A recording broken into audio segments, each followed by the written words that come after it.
What's happening, people? Welcome to my channel. If you haven't already, consider hitting the subscribe button as well.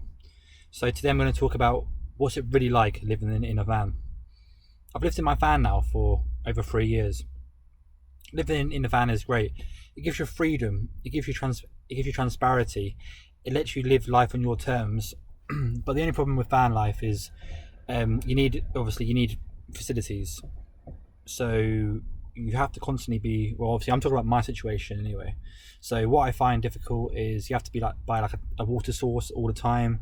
So you've got to find a tap, unless you've got like a massive, like, 50-litre water container in the van, but that's not possible. So you have to keep replenishing your water.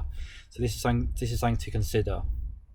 So that's the main difficulty, because obviously when you live in a household, you have a constant main water supply, which obviously really helps, for ease and just comfortability. So that's a problem. In terms of power, power can be quite well managed living in a van, because you can get solar panels now. You can get portable power stations. So obviously, yeah, power's good, but the only problem is when it's cold and in the winter time, it is difficult to have a constant power source. Although you can get portable power stations, eventually you've got to charge them at some point as well. So obviously during summer, personally, like I said, this is just my personal account. During summer, it's a lot easier, because obviously it's constantly sunny, so it does give you power towards the solar panels as well. And then another issue I do find is obviously having no address.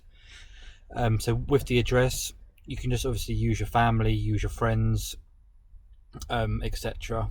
Or maybe use like local support as well, like homeless shelters, stuff like that. It's whoever can support you.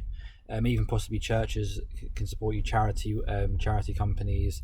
Yeah, so finding having an address can be difficult as well. So it's just something to think about. I mean, the thing is, 90% of the stuff does get sent online now, so an address really is not that important. But yeah, it's still something to consider if you're going to live in a van. And yeah, just living in a van, just finding somewhere to park up, it's without any hassle or bother. I mean, the council and the government make it so difficult now just to park a vehicle anywhere. It's all well and good owning a van, but then you've got to find somewhere to park it. So that's another thing to consider. But yeah, obviously, living in a van, it gives you great freedom. You're not really like stuck in traps like a prisoner in a house. You can sort of move and pass as you want. You don't really have to earn as much money, because you haven't got as many outgoings as such as well.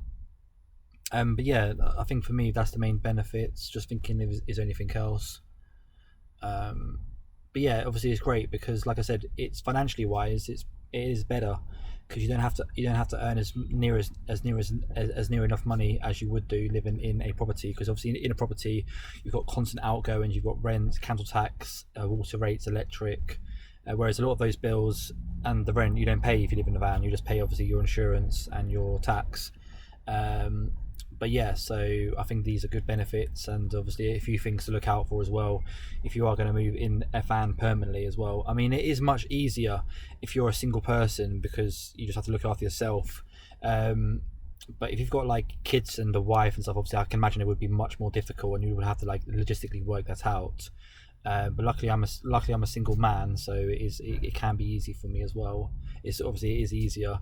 And yeah, just another thing as well, like in terms of showers and stuff. Obviously having the shower is difficult because not all camper vans have showers in them. My one hasn't got a shower in here, so you have to basically use local leisure centres, stuff like that. You can get these like showers in the back of the van where you can have a shower outside and stuff, but obviously, like I said, during summer it's easy because it's always hot, but during the winter you can't have a shower outside, it's just too cold. So leisure centres really is are your best friend. And yeah, that's it really. But if you thought this was all useful or at all interesting, please consider hitting the subscribe button. Peace.